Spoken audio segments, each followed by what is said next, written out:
นี่ก็พากันเข้าที่นั่งให้เรียบร้อยเลยเราเคยนั่งสมาธิเคยนั่งแบบไหนที่มันสะดวกสบายกับการนั่งของเราที่มันจะไม่เป็นอุปสรรคต่อการนั่งสมาธิก็ให้นั่งตามสบายของเราแต่ตามกฎระเบียบที่พวกเราเคยได้ฝึกฝนอบรมมาหลวงปู่ครูบาอาจารย์ก็จะสอนให้พวกเรานั่งขัดสมาธินี่คือระเบียบนั่งขัดสมาธิคือเอาขาขวาทับขาซ้ายเอามือขวาทับมือซ้ายแล้วก็ตั้งกายให้ตรงนี่เป็นระเบียบแล้วก็ไม่ว่าจะเป็นผู้หญิงผู้ชายก็นั่งได้เหมือนกันแต่ถ้าไม่ถนัดในการนั่งขัดสมาธิก็นั่งพับเพียบก็ได้หรือแบบเทพนมก็ได้อันนี้แล้วแต่ความถนัดของแต่ละคนคำว่าการถนัดแต่ละคนนั้นบางคนถ้านั่งพับเพียบก็ไม่สะดวกเจ็บพอเกี่ยวกับร่างกายสังขารธาตุขันธ์ของเราบางทีก็นั่งพับเพียบมันก็จะเจ็บจะปวดทรมานบางทีก็เคยอุบัติเหตุมาอย่างนี้ก็มีบางคนก็นั่งแบบเทพนมแบบมาทับส้นอย่างนี้ก็มีแล้วอยู่ที่คนเรานี่แหละฝึกกันการนั่งขัดสมาธิก็เหมือนกันถ้าเราไม่เคยนั่งก็จะนั่งไม่ได้นานแต่การฝึกของเราเนี่ยถ้าเราได้ฝึกบ่อยๆถึงว่าจะนั่งแบบไหนก็นั่งได้นานจะนั่งพับเพียบตลอดทั้งวันทั้งคืนก็ได้อันนี้หลวงปู่ก็เคยได้ฝึกนั่งพับเพียบมาเวลาอยู่กับหลวงปู่ครูบาอาจารย์อยู่อุปถากดูแลท่านเราก็นั่งแบบพับเพียบนอกจากเวลาท่านสอนนั่งสมาธิเราถึงจะนั่งขัดสมาธิแต่ก่อนก็นั่งพับเพียบเอาขาไปทางเบี่ยงไปทางขวามือแต่ก่อนหลวงปู่จะนั่งแบบนั้นแล้วก็นั่งมานานเพราะว่าที่นั่งอยู่ครั้งแรกมันศาลาของเรามันอัดสงมันหันหน้าไปทางทิศใต้แล้วพระประธานอยู่ทางตะวันออกเพราะฉะนั้นเวลาเรานั่งเราก็ต้องนั่งซอยขาไปทางทิศตะวันตกไม่ให้ขาของเราเนี่ยไปทางพระประธานคือการนั่งพระเพียบที่นี่ถ้าเราจัดพิธีมีองค์พระประธานอยู่ทางซ้ายมือแล้วก็นั่งเบี่ยงขาไปทางขวามือถ้ามีพระประธานอยู่ทางขวามืออย่างนี้เราก็เอาขาของเราเบี่ยงมาทางซ้ายมืออย่างที่หลวงปู่นั่งอยู่ในขณะนี้นี่คือนั่งพระเพียบนะเพราะฉะนั้นนี่เวลาเราสังเกตดูถ้าพระที่เข้าใจในเรื่องการนั่งเวลานั่งอยู่ในสถานที่เจริญพุทธมนต์ก็เหมือนกันนะถ้ามีหลวงปู่ครูบาอาจารย์ทั้งนั่งอยู่ทางขวามืออย่างเมื่อเช้านี่เราก็เอาสอยขาของเราไปทางซ้ายมือไม่ให้มันไปทางองค์พระประธานหรือไปทางหลวงปู่ครูบาอาจารย์นี่คือข้อระมัดระวังไม่ให้มันเสียหายในระหว่างเรานะกลัวจะเป็นบาปหลวงปู่ครูบาอาจารย์นั่งอยู่เราก็จะสอยเท้าไปมันไม่เหมาะสม นี่คือกฎระเบียบของพระที่เราเคารพพระมหาเถระอย่างที่สมัยก่อนหลวงปู่ไปกับหลวงปู่อ่อนอย่างเนี้ยหลวงปู่ท่านจะไม่สวมรองเท้านะเราก็ไม่ต้องสวมรองเท้าเหมือนกันถ้ามีพระเนรเดินมาทางหน้าท่านไม่พูดท่านจะหยุดยืนนิ่งท่านจะชี้หน้าชี้ไปทางพระเดินมาทางหน้าพระนั่นนะไม่รู้ว่าจะทำยังไงนะเพราะไม่รู้จักระเบียบเป็นพระบวชใหม่ทั้งจะวิ่งออกถนนไม่รู้ว่าจะไปทางไหนแต่รองเท้าเนี่ยไม่ได้คิดหลวงปู่ก็เลยชี้ลงบอกลงชี้รองเท้าเองชี้รองเท้ากับชี้รองเท้าหลวงปู่พระถึงเข้าใจก็ถอดรองเท้ากันแล้วก็นั่งลงข้างทางพนมมือท่านไม่พูดแต่ท่านสอนให้เราเข้าใจแบบให้รู้ในเหมือนกันนะเหมือนกับว่าลูกศิษย์ที่มีครูจะต้องเข้าใจอย่างนี้นี่คือกฎระเบียบที่นี่วันนี้พวกเราได้มาจัดงานวันขึ้นปีใหม่ในระหว่างช่วงเทศกาลขึ้นปีใหม่ก็ถือว่าปีเก่าเราก็ได้ทำมาแล้วตลอดทั้งปีแล้วก็ปีใหม่ก็เปิดศักราชใหม่ก็นัดประชุมกัน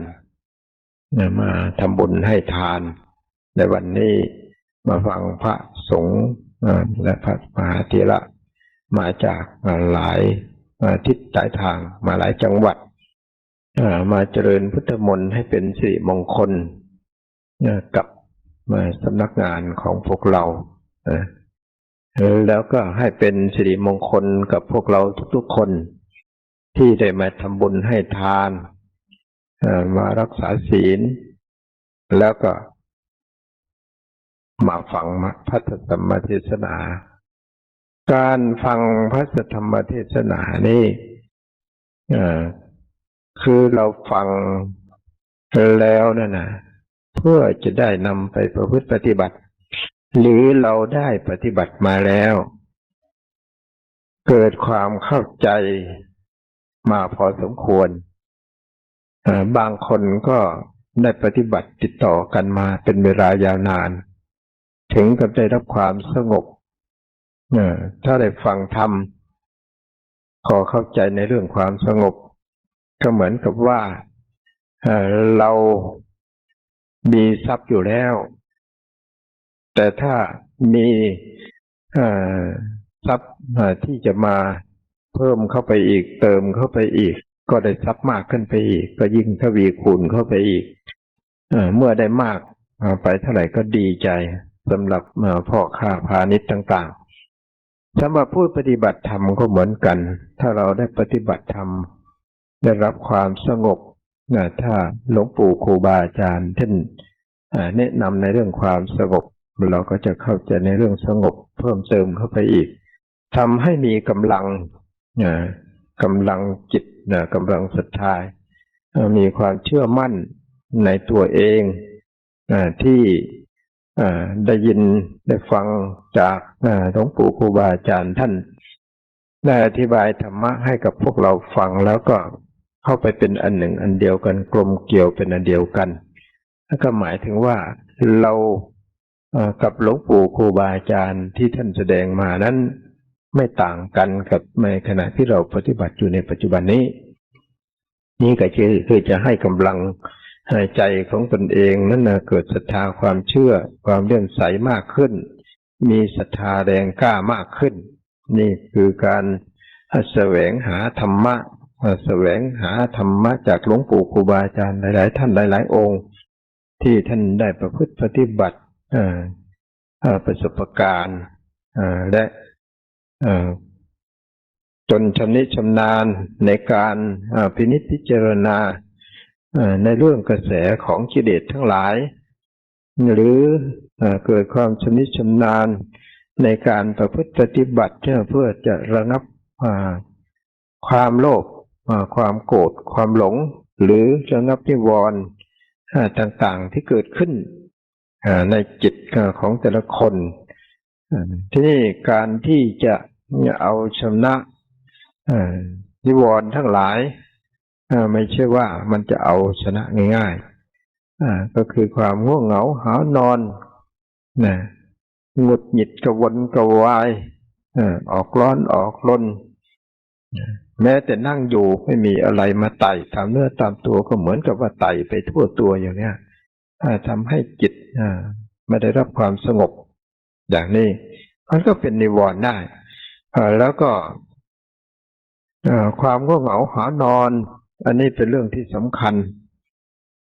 เมื่อนั่งสมาธิไปก็มีแต่จะหลับอย่างเดียวอย่างนี้อันนี้ก็ก่อนที่เราจะแก้ได้ก็ต้องใช้เวลานานพอสมควรแก้แล้วแก้อีกแก้แล้วแก้อีกการที่แก้เราจะต้องฝ่าฝืนสิ่งที่มันเกิดขึ้นให้มันเกิดความชำนิชำนาญกันที่ว่าเกิดความชำนิชำนาญในการแก้นิวรณ์คือความง่วงเหงาหานอนเนี่ยเราเคยนอนเวลากี่ทุ่มอย่างนี้เวลาเรากลับถึงบ้านแล้วเราก็เคยนอน4 ทุ่มหรือ3 ทุ่มแล้วแต่ใครจะนอนแต่วันหรือนอนดึกจนเกิดความเคยชินแต่ละคนละคนที่นี่เวลามาปฏิบัติเนี่ยเราจะต้องปฏิบัติให้มันมากขึ้นไปกว่านั้นจะปฏิบัติให้ไปถึงเที่ยงคืนอย่างเนี้ยอย่างที่เราเคยนอน3 ทุ่มหรือ4 ทุ่มเนี่ยพอถึง3 ทุ่ม4 ทุ่มมันก็จะง่วงนอนที่นี่เราจะนั่งสมาธิไปถึง6 ทุ่มเนี่ยยังเหลือเวลาอีก2 ชั่วโมงเนี่ยมันจะทรมานมากน้อยเพียงใดนี่แหละการที่เราจะมาแก้ไขปัญหาที่เกิดขึ้นต่อหน้าต่อตาของเราในขณะที่เรากำลังเร่งปฏิบัติธรรมอยากให้มันได้มากขึ้นถ้าเรายังจะมาเอาเวลาเดิมอยู่เวลาที่เหลืออยู่นั้นน่ะเป็นเวลาที่สำคัญจะเข้าไปถึงเวลาที่จะเข้าสู่ความสงบในขณะที่เวลาจาก4 ทุ่มไปถึงเที่ยงคืนหรือจากเที่ยงคืนไปถึงตี 4อย่างนี้เป็นเวลาที่ได้รับความสงบนี่เป็นจุดที่สำคัญที่เราจะต้องหาวิธีที่จะปฏิบัติให้มันไปถึงจุดนั้นให้ได้แล้วถ้าเราไม่มีความพยายามไม่มีความหมั่นเพียรเราก็ไม่สามารถที่จะผ่านไปถึงจุดนั้นได้เมื่อไม่ถึงจุดนั้นได้ความเคยชินที่เคยหลับมันก็จะหลับแทนที่จะจิตใจจะเบิกบานแจ่มใสต่อไปไปถึงเที่ยงคืนหรือไปถึงตี 1ตี 2ตี 3ตี 4จนถึงสว่างอย่างนี้เราก็ไม่มีโอกาสที่จะไปรู้ในจุดความสงบจุดวิเวกส่วนนั้นเพราะฉะนั้นการฝึกตรงนี้นี่หลวงปู่ครูบาอาจารย์ท่าน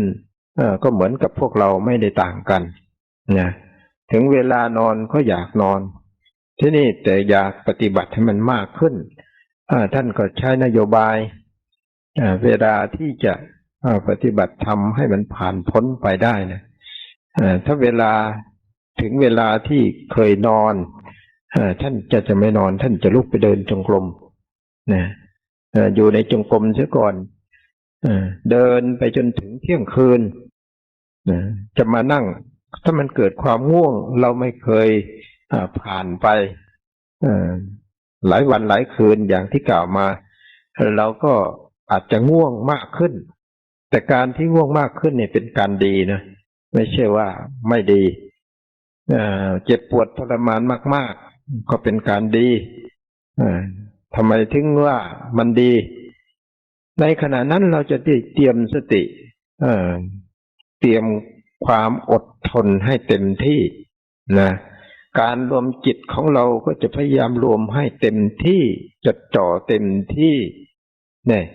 ถ้าเราไม่จดจ่อดูจิตของเราอย่างเต็มที่มันก็จะเผลอตัวหลับโดยสนิทนี่แหละเพราะฉะนั้นเมื่อมันเผลอตัวเมื่อใดก็คือเผลอสตินั่นแหละเราเผลอสติเข้าไปมันก็จะหลับวับเข้าไปเลยนู่นแหละนอนอิ่มเลยถึงจะตื่นตัวขึ้นมาพอตื่นตัวขึ้นมาแล้วถ้าเกิดว่านั่งอยู่กันเยอะๆอย่างนี้คนอื่นเขาหนีไปหมดแล้วพระก็หยุดเทศแล้วลงธรรมาสน์ไปแล้วเรายังหัวตั้งพื้นอยู่เลยมันลุกขึ้นมาแล้วงงเลยไอ้เพื่อนไปไหนหมดเพราะฉะนั้นเรากลัวมันจะขายหน้าเราต้องเข้มแข็งรวมสติให้หนักแน่นบางทีมันวิวเข้าไปเหมือนจิตจะหลับให้ได้นะพอมันวิวเข้าไปจิตของเราก็จดจ่อเข้าไปริ้วเข้าไปเหมือนกันดูมันจะหลับเมื่อไหร่ถ้าเราสติของเราดูมันจะหลับเนี่ยนะมันไม่กล้าหลับหรอกเพราะว่าจิตของเรามันดูอยู่ตลอดเวลานี่คือการฝึกเนี่ยอารมณ์จิตให้รู้เมื่อมันจะหลับยังไงเนี่ยคอยดูมันจะหลับเนี่ยทำไมมันง่วงเหลือเกินมั้งเราจะจ้องดูอยู่ตลอดเวลาเมื่อเราจดจ้องดูตลอดเวลามันไม่กล้าหลับจิตของเราก็จะแหลมคมเข้าไปเรื่อยๆนะตัวที่จะดิ่งเข้าไปก็ดิ่งเข้าไปเรื่อยๆเหมือนกับจะหลับให้ได้แต่สติของเรารู้เข้าไปเรื่อยๆตามเข้าไปเรื่อยๆผลสุดท้ายมันวางนะมันวางกายวางธาตุวางขันธ์ทั้งหมดไปอยู่ที่จุดตัวรู้ดิ่งเข้าไปนั้นเมื่อดิ่งเข้าไปผลสุดท้ายจิตได้รับความสงบเมื่อจิตได้รับความสงบมันก็มีที่อยู่ของจิตอยู่ปกติของจิตพอมันรู้ทันต่อกันเมื่อมันรู้ทันก็จิตเป็นตัวรู้ตัวมารมันก็จะหลบเมื่อมารไม่มีที่หลีกเรื่องไปแล้วไม่มีที่ปีกตัวไปเพราะจิตมันตามรู้อยู่ตลอดเวลาผลสุดท้ายก็ไม่กล้าหลบเมื่อไม่กล้าหลบมันก็หยุดอยู่ที่ตรงนั้นเมื่อหยุดที่ตรงนั้นจุดนั้นอาจจะเป็นจุดที่เล็กที่สุดตรงนั้นจิตมันจะเล็กที่สุดนั่นแหละคือการรวมจิตของคนเราไม่ได้ใหญ่โตอะไรจิตรวมเข้าไปเล็กๆนิดเดียวเนี่ยแหลมคมเหมือนอย่างปลายเข็มเนี่ยนี่นะความแหลมคมเนี่ยจะเกิดความสงบหรือเกิดดวงสว่างเกิดขึ้นตรงที่แหลมคมนั่นแหละตรงที่แหลมคมนั่นน่ะจะเกิดดวงสว่างพอเกิดดวงสว่างแล้วนี่จุดเล็กๆนั่นน่ะจะจุดประกายจุดประกายให้เราเกิดดวงสว่างเกิดขึ้นเมื่อดวงสว่างเกิดขึ้นคำว่าสว่างนี่ก็ถ้าเราเปรียบเทียบอยู่ในห้องนี้ก็ถ้ามีหลอดไฟหลอดเดียวนะสมมติว่าหลอดสว่างหลอดเดียวมันแฝงอยู่เนี่ยตรงใยที่ข้างในของดวงสว่างนะดวงหลอดไฟนั่นมันเป็นเยื่อเป็นใยเล็กๆเป็นใยเล็กๆนิดเดียวแต่ทำไมถึงส่องแสงออกสว่างไปทั่วห้องนี่แหละลักษณะ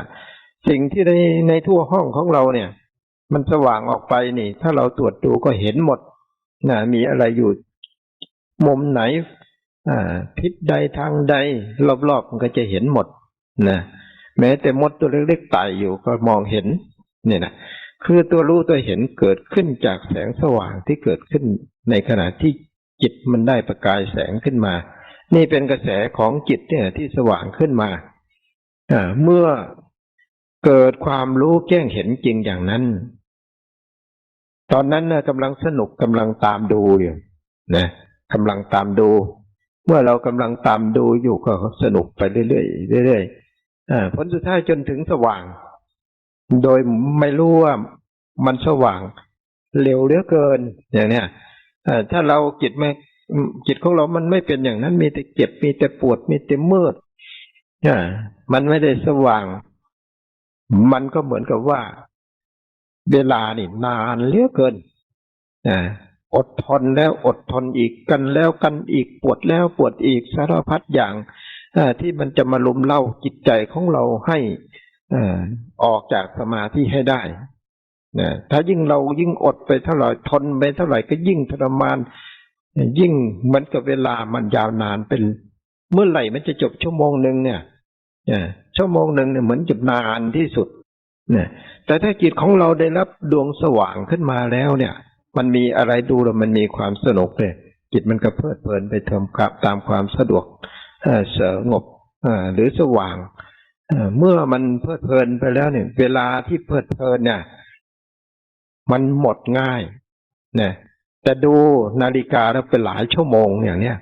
นี่แหละลักษณะของจิตที่ได้รับความสว่างมันเกิดปีติมีความอิ่มมีความเบิกบานเพราะฉะนั้นเนี่ยความสุขเนี่ยมันหมดง่ายแต่ความทุกข์เนี่ยมันหมดยากนะมันจะยาวนานถึงเป็นเวลาน้อยก็เหมือนกับยาวนานเวลามีความสุขเราหลงอยู่กับความสุขก็เหมือนกับมีเวลาน้อยในลักษณะนี้ยิ่งเราไปเปรียบเทียบกับบนสวรรค์นะเหมือนกับบนสวรรค์เนี่ยเราไปอยู่บนสวรรค์เพียง1 วันเพียง1 วันเนี่ยมันน้อยใช่ไหม1 วันจริงๆแล้วมันก็เท่ากับ100 วันเมืองมนุษย์ของเราแต่เหมือนกับว่ามันได้แค่วันเดียวเนี่ยนี่แหละมันหมดไวอย่างนี้เหมือนกับว่าวันเดียวเท่านั้นเองไหนได้เมืองมนุษย์เป็น100 วันแล้วเนี่ยนี่คือความสุขมันเพลิดเพลินจิตของเรานั่งสมาธิก็เหมือนกันไม่ต่างกันกับเมืองสวรรค์กับเมืองมนุษย์ถ้าเรานั่งสมาธิจิตของเราได้เกิดฌานเกิดญาณเกิดความรู้แจ้งเห็นจริงรู้ไปสารพัดในโลกอันนี้เมื่อรู้ภายนอกไปหมดแล้วโลกภายนอกยังมีอดีตที่ผ่านมาในโลกอดีตที่ผ่านมาเป็นอดีตชาติก็ยังรู้ไปในอดีตชาติอีกนั่นรู้ในโลกรู้ออกไปทางโลก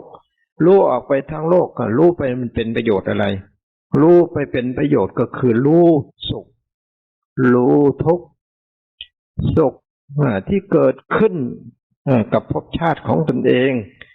เป็นหลายภพหลายชาติก็ดีแล้วก็จะเห็นภพชาติของตนเองที่เคยเกิดมามีความทุกข์ยากลำบากทรมานเหมือนอย่างพระพุทธเจ้าท่านได้ตรัสรู้เป็นศาสดาเอกในโลกรู้ว่าตัวเองเกิดเป็นสรีระฉานมีมากี่ภพกี่ชาติจนจะได้มาเป็นมนุษย์เมื่อเป็นมนุษย์ก็ทุกข์ยากลำบากเป็นมนุษย์ที่ยากจนเข็นใจไม่มีสติไม่มีปัญญาไม่มีวิชาความรู้แล้วก็ไม่มีงานทำแบบเหมือนอย่างพวกเรารับจ้างกินเป็นวันๆไป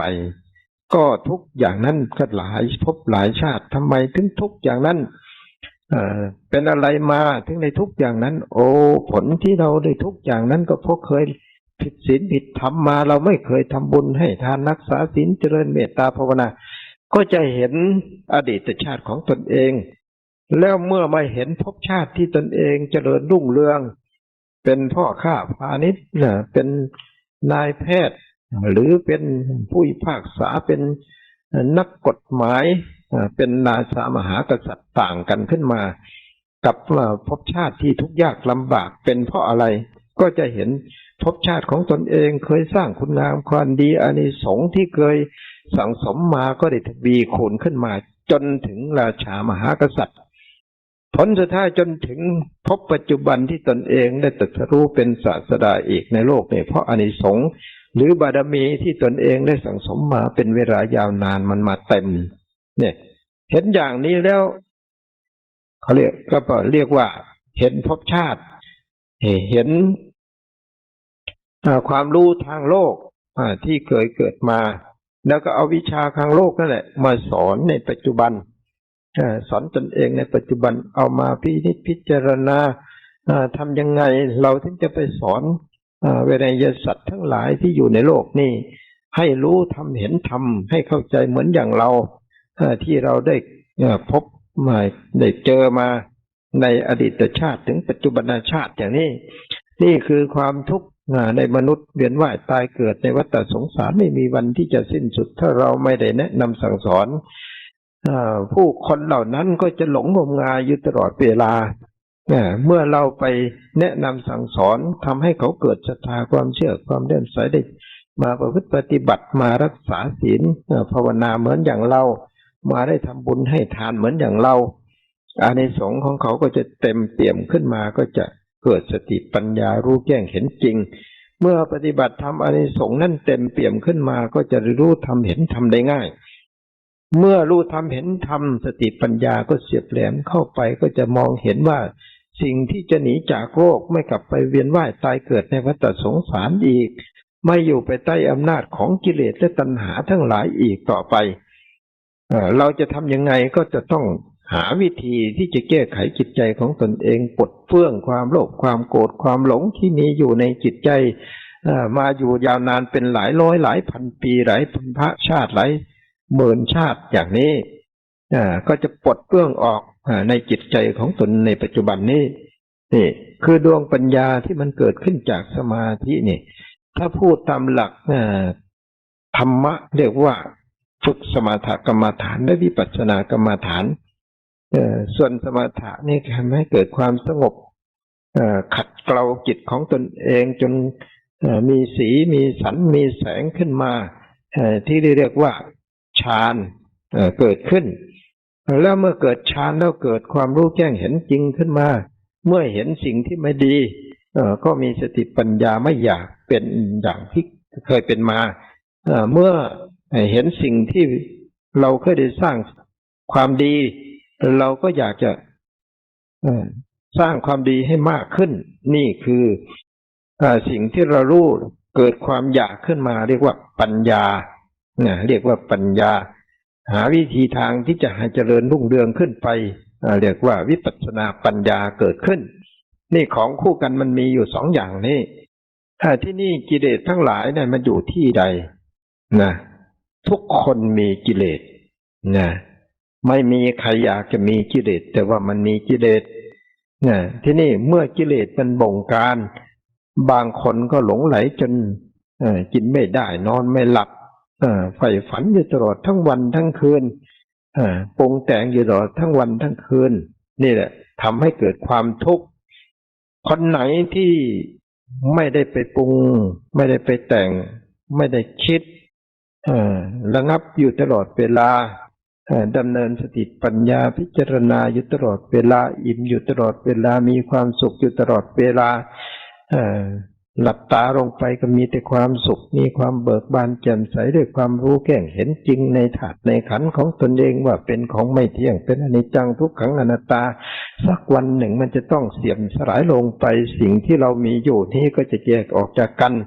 ธาตุดินก็จะไปเป็นธาตุดินธาตุน้ำก็จะไปเป็นธาตุน้ำธาตุลมก็จะไปเป็นธาตุลมธาตุไฟก็จะสลายไปตามกระแสของธาตุไฟไปตามอากาศที่เราไม่สามารถที่จะมองรู้ในสิ่งเหล่านั้นได้นี่มันก็จะสลายไปโดยอัตโนมัติเมื่อมันสลายไปแล้วไม่เป็นตัวเป็นตนแล้วล่ะก็แสดงว่าเรานี่ละจากโลกนี้ไปแล้วละจากโลกนี่ก็คือโลกร่างกายสังขารนี่เองนี่เมื่อเราละไปเราได้อะไรไปด้วยไม่มีอะไรได้มีแต่จิตของเรานี่แหละได้นะร่างกายอันนี้ก็ได้ไปแต่ติดสมมติว่าเหมือนกับเป็นตัวเป็นตนไปแต่เป็นกายทิพย์กายนี่ไม่เหมือนกับว่ามีเนื้อหนังเอ็นกระดูกเหมือนเดิมแต่ไม่ใช่มันเป็นกายทิพย์เป็นเพียงสมมุติรูปร่างลักษณะเหมือนเดิมเพราะฉะนั้นนี่มีคนอยู่100 คนพันคนที่ละโลกนี้ไปมีกายทิพย์เหมือนกันก็คงจะจำกันได้เหมือนอย่างที่เราเห็นกันอย่างปัจจุบันนี้ว่าคนนั้นเป็นพ่อคนนี้เป็นแม่คนนั้นเป็นปู่ย่าตายายของเราหรือญาติสนิทมิตรสหายของเราเมื่อไปอยู่บนสวรรค์ก็เห็นกันเหมือนอย่างปัจจุบันนี้รู้กันเห็นกันอย่างนี้นี่แหละลักษณะที่มันเห็นนะแต่ว่าการ เจ็บปวดรวดร้าวในร่างกายสังขารในขณะที่เสวยผลทิพย์อยู่บนสวรรค์นั้นเนี่ยจะไม่มีทุกขเวทนานะแล้วไปอยู่ที่นั่นถ้าเปรียบเทียบในปัจจุบันนี้ณขณะนี้นะอากาศก็จะเย็นเหมือนอย่างขณะนี้พอดีอย่างนี้แต่อากาศที่เย็นในบนสวรรค์มีความพอดีเหมาะกับธาตุขันธ์ของเราไม่ได้เป็นทุกข์แต่ความสงบละเอียดสนิทมากนะละเอียดสนิทมากไม่มีเสียงนะเราเย็นอยู่ที่นี่กำหนดจิตรวมลงไปได้ยินเสียงไหมได้ยินเสียงอะไรเสียงแอร์มันมีอะไรอยู่นั้นมันมีทั้งไฟมีทั้งน้ำมีทั้งลมอยู่ที่นั่นมันก็จะพ่นไอเย็นออกมานะเพราะฉะนั้นเหมือนกับร่างกายสังขารของเราเนี่ยมันทำงานอยู่ในปัจจุบันนี้หัวใจมันทำงานลมหายใจก็ออกก็เข้าตามที่หัวใจมันทำงานบีบมาตัวเข้าไปเราก็คลายตัวออกมาอย่างนี้ลมหายใจเข้าลมหายใจออกตามหัวใจบีบมาตัวเข้าไปเราก็คลายตัวออกมาลักษณะนี้นี่ก็อาศัยธาตุดินธาตุน้ำธาตุลมธาตุไฟไม่ต่างกันกับแอร์ที่เราใช้อยู่ในปัจจุบันนี้แต่การทำงานของหัวใจเมื่อเราเป็นมนุษย์อยู่อย่างนี้บางครั้งนี่เรานั่งอยู่เราได้ยินหัวใจของเราทำงานตึกตึกตึกตึกแต่ถ้าเป็นกายทิพย์มันจะไม่ได้ยินเลยละเอียดสะอาดนะแล้วก็สว่างอยู่ด้วยความสุขเวทนาไม่มีเรานั่งอยู่ในเหมือนกับในปัจจุบันนี้เรายังมีรู้จักว่าเวทนาที่ตรงนั้นเวทนาที่ตรงนี้บางทีก็เป็นเหน็บเกิดขึ้นบางทีก็ปวดหลังปวดเอวสารพัดอย่างที่จะเกิดขึ้นแต่อยู่บนสวรรค์ที่เสวยผลทิพย์เนี่ยเรื่องเวทนาอย่างนี้จะไม่มีในร่างกายสังขารธาตุขันธ์นี่แหละไม่เหมือนกับมนุษย์เราเพราะฉะนั้นบุคคลที่ได้เข้าไปสู่บนสวรรค์ตามความปรารถนาหรือการที่เราได้ทำบุญเอาไว้สั่งสมเอาไว้การทำบุญก็นับตั้งแต่การให้ทานรักษาศีลเจริญเมตตาภาวนาส่วนที่จะอยู่น้อยอยู่มากก็แตกต่างกันอยู่เหมือนกับเราอยู่ในโลกมนุษย์นี่แหละเราอยู่โลกมนุษย์ได้น้อยเพราะเราทำบุญไว้น้อยนะเราไปอยู่บนสวรรค์เราทำบุญไว้น้อยเราก็ได้อยู่น้อยถ้าเราได้ทำบุญมากเราก็ได้อยู่นานนะยิ่งเป็นอริยบุคคลขึ้นไปนับตั้งแต่โสดาปฏิมรรคโสดาปฏิผลขึ้นไปนี่ก็จะไปอยู่บนสวรรค์ยาวนานบางท่านบางองค์บางท่านบางคนนะ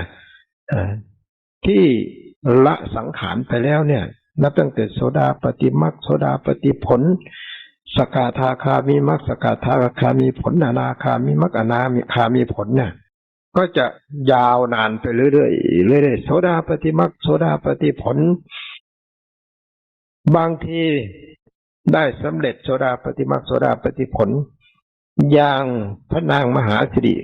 พระนางสิริมหามายาเนี่ยปรารถนาเป็นพระมารดาของพระพุทธเจ้าทุกพระองค์เนี่ย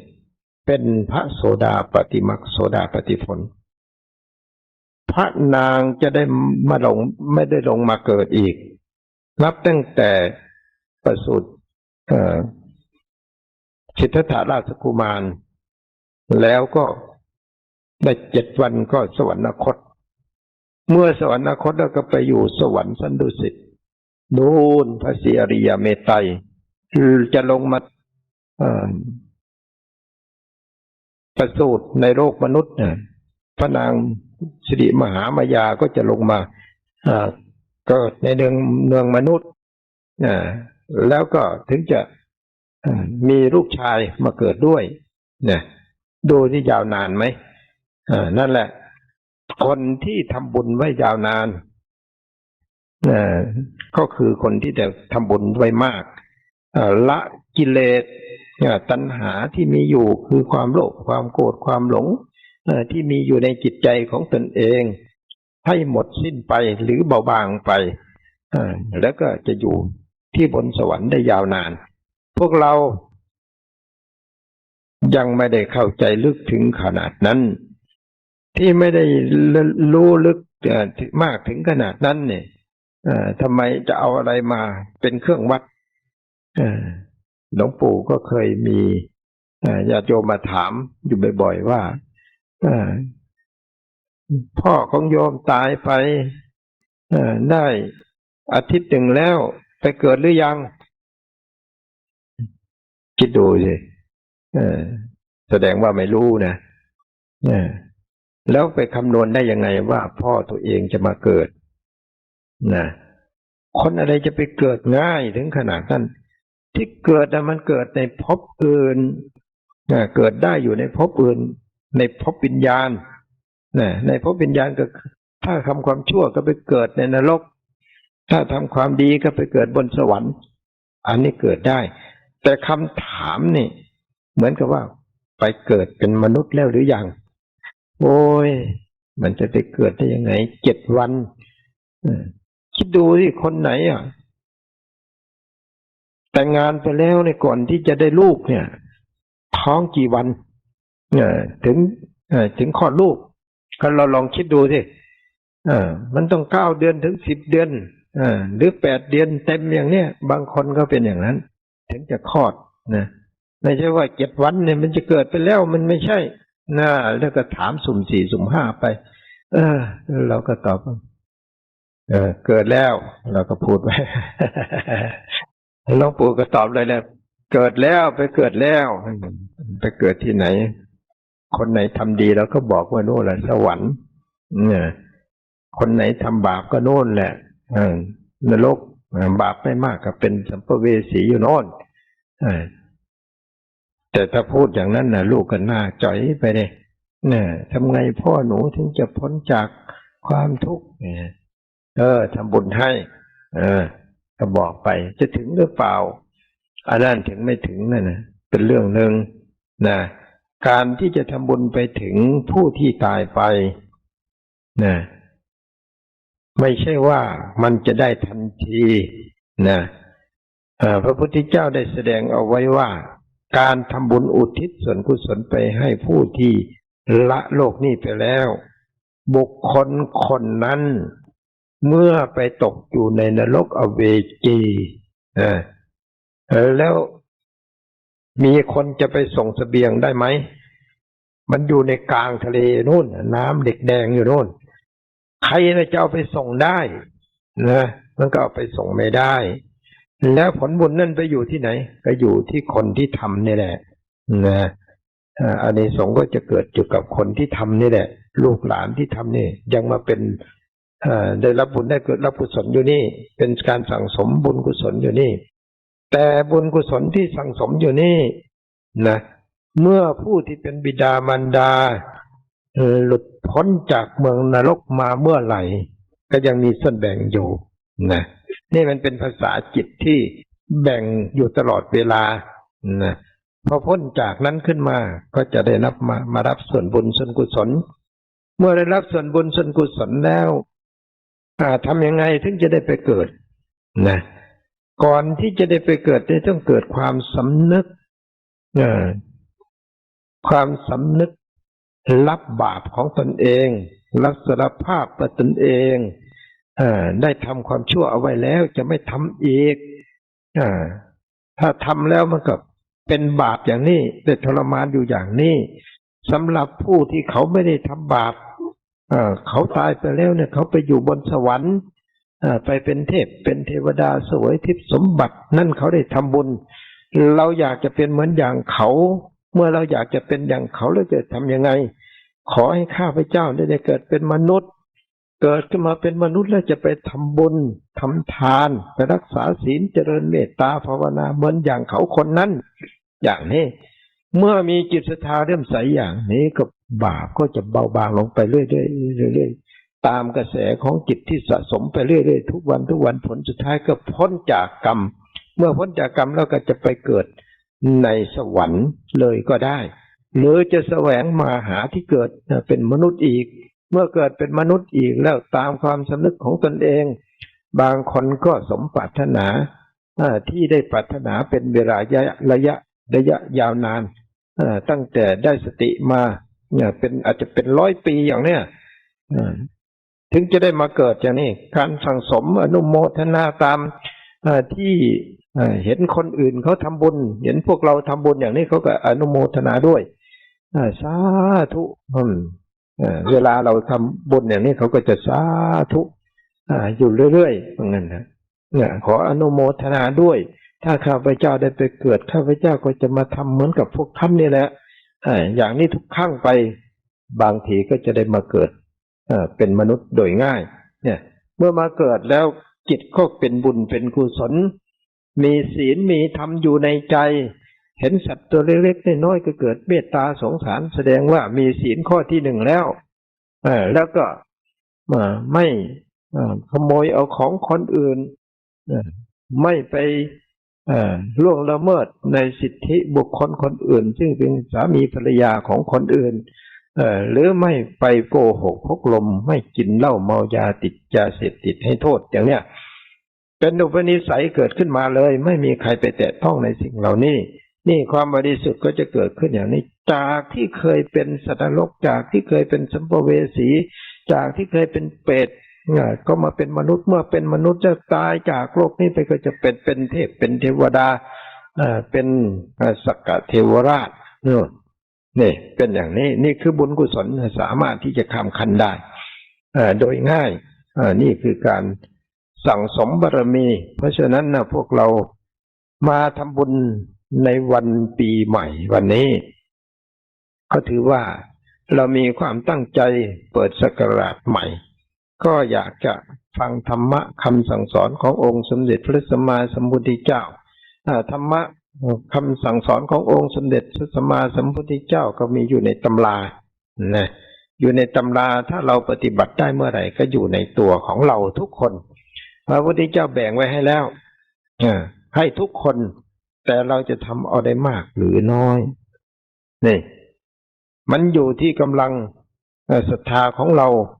อยู่ที่การปฏิบัติของเราอยู่ที่ความพยายามของเราพยายามที่จะทำความดีอยู่ตลอดเวลาเดินจงกรมนั่งสมาธิภาวนาทำบุญให้ทานรักษาศีลอยู่ตลอดเวลาอย่างนี้เราก็จะได้มากนะเมื่อเราได้มาก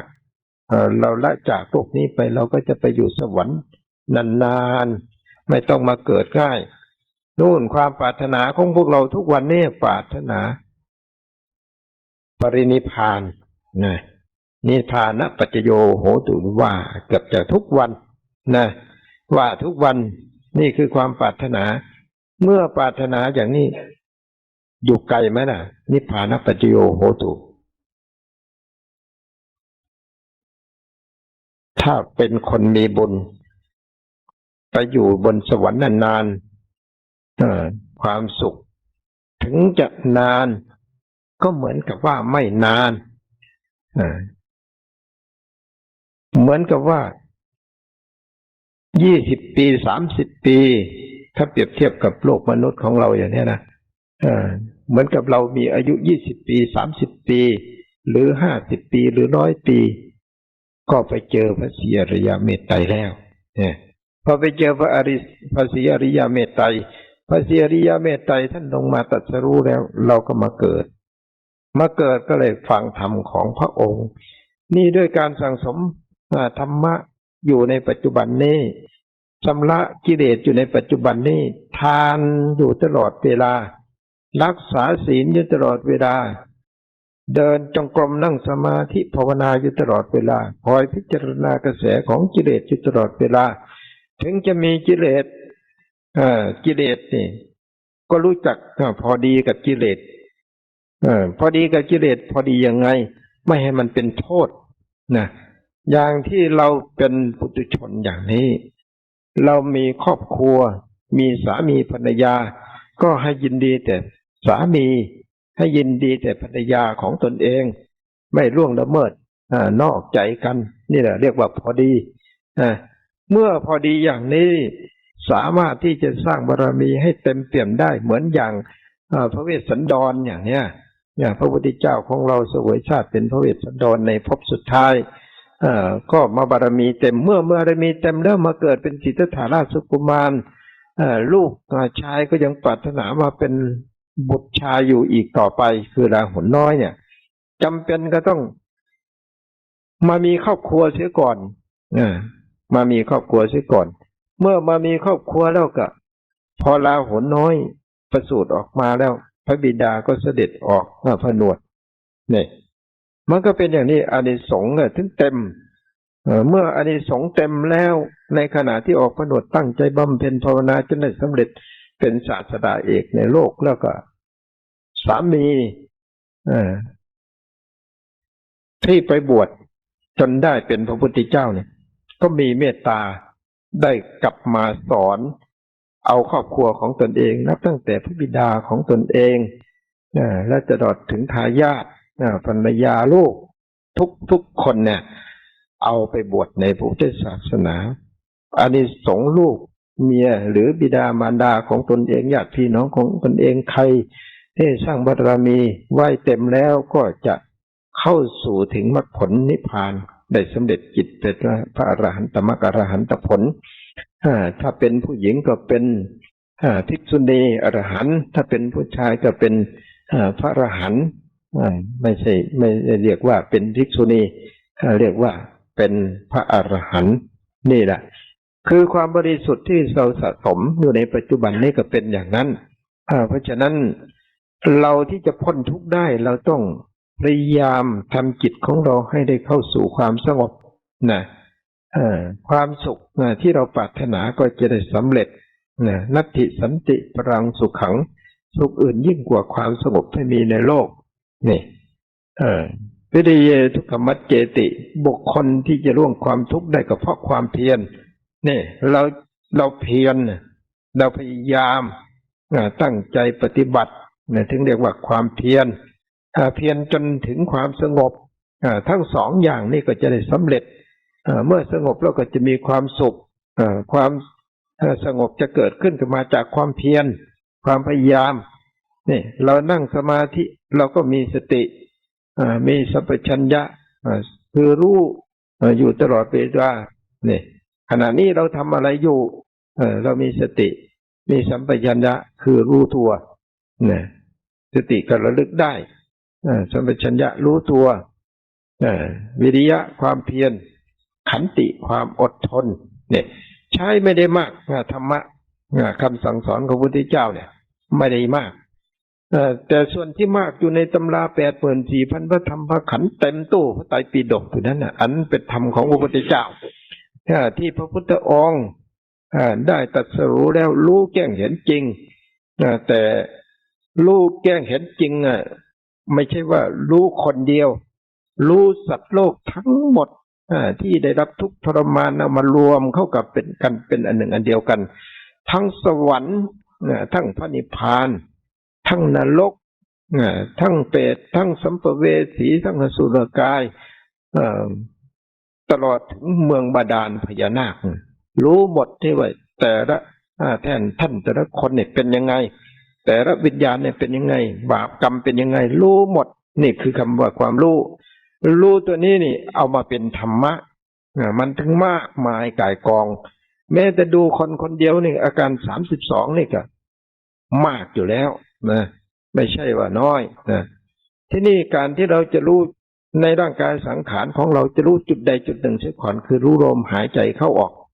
นะถึงจะมีอาการ32เราไม่ได้ดูถึงอาการ32เราดูแต่ลมหายใจเข้าดูแต่ลมหายใจออกหายใจเข้าพุทหายใจออกโทอยู่นี่จนมันเกิดความรู้แจ้งเห็นจริง จากความสงบเกิดขึ้นแล้วเนี่ยมันรู้แจ้งเห็นจริงเมื่อรู้แจ้งเห็นจริงก็จะรู้ในธาตุทั้งสี่ขันธ์ทั้งห้าประชุมกันเข้าเป็นดินน้ำลมไฟนะจนครบอาการ32มันถึงจะรู้ไปรู้ลึกเข้าไปจนรู้เนื้อหนังเอ็นกระดูกทั้งภายในภายนอกเนี่ยเห็นหมดทุกอย่างในร่างกายสังขารของเราพวกเราเนี่ยนี่จึงจะรู้ว่าเรียกว่ารู้ในธาตุในขันธ์เมื่อรู้ในธาตุในขันธ์ก็จะทำให้เกิดความเบื่อหน่ายได้ยังไงก่อนที่จะเกิดความเบื่อหน่ายมันก็จะเห็นสภาพของร่างกายสังขารมันก็จะบอกอนาคตนะบอกอนาคตมันก็จะเน่าเปื่อยให้เราเห็นเขียวย่นลงไปแล้วก็ผิวค่ำดำเขียวเน่าเปื่อยลงไปมีกลิ่นเน่าเหม็นขึ้นมาเหมือนกับซากศพจริงๆอย่างเนี้ยเป็นน้ำหนองไหลเยิ้มเนื้อหนังที่เกาะติดอยู่หุ้มกระดูกอยู่นี่ก็จะเปื่อยยุ่ยออกจากร่างกายสังขารส่วนนี้ออกไปแล้วก็จะแปลสภาพเหมือนกับเรื่องจริงก็เป็นเรื่องจริงอย่างนั้นก็เกิดความเบื่อหน่ายเนี่ยไม่มีใครที่จะไปยินดีในรูปในเสียงในกลิ่นในรสโผฏฐัพพะสิ่งที่เราเคยหลงอยู่มันก็จะไม่หลงอีกเห็นแล้วก็เกิดความเบื่อหน่ายสักวันหนึ่งมันจะต้องเป็นอย่างนี้สักวันหนึ่งต้องเป็นอย่างนี้เราเป็นอย่างนี้เราเป็นอย่างนี้คนอื่นจะต้องเป็นอย่างนี้สัตว์อื่นจะต้องเป็นอย่างนี้ไม่ว่าชายไม่ว่าหญิงมันจะเป็นอย่างนี้เราเห็นอย่างนี้เกิดความเบื่อหน่ายนี่แหละการที่จะทำให้จิตของเราละกิเลสทั้งหลายออกจากจิตใจของเราได้ให้พากันตั้งใจประพฤติปฏิบัติแล้วก็จะเกิดความรู้แจ้งเห็นจริงดังที่กล่าวมานี่เพราะฉะนั้นธรรมะที่อธิบายให้โดยย่อในวันนี้ก็พอที่จะเข้าใจง่ายๆขอให้พวกเราทุกคนจงเอาไปประพฤติปฏิบัติตั้งใจทำความเพียรพยายามอยู่ตลอดเวลาทำจิตให้สงบเป็นสมาธิมีสติมีปัญญาคอยชำระอาสวะกิเลสที่มันมีอยู่ความโลภมันมีก็ชำระความโลภออกจากจิตใจของตนเองเราจะชำระความโลภออกจากจิตใจได้ยังไงเพราะว่าเห็นโทษของความโลภนี่จะทำให้เกิดความวุ่นวายเกิดความทุกข์ขึ้นมาในจิตใจของตนเองความโกรธก็เหมือนกันเมื่อเราทำตามความโกรธความโกรธนั้นก็จะทำให้เกิดเป็นโทษเมื่อเกิดเป็นโทษก็จะทำความทุกข์มาสู่จิตใจของตนเองความหลงก็เหมือนกันเมื่อเราหลงไปก็จะทำให้เกิดโทษเมื่อเกิดโทษเราก็จะทำความทุกข์มาสู่จิตใจของเราเองไม่ใช่ไปเกิดกับคนอื่นเกิดกับตัวของเราเราอยากต้องการความสุขเราจะให้ทุกข์เกิดขึ้นมาได้อย่างไรเพราะฉะนั้นเราจะไม่ทำตามกิเลสของเราเป็นเด็ดขาดนี่ต้องเด็ดเดี่ยวอย่างนี้เพราะฉะนั้นธรรมะที่ได้กล่าวมานี้ขอให้ทุกๆคนได้นำไปประพฤติปฏิบัติและชำระอาสวะกิเลสให้ได้ในวันปีใหม่จากนี้ไปก็ขอให้เจริญรุ่งเรืองในธรรมะคำสั่งสอนขององค์สมเด็จสัมมาสัมพุทธเจ้าให้รู้ธรรมเห็นธรรมสมความปรารถนาทุกๆคนเทอญ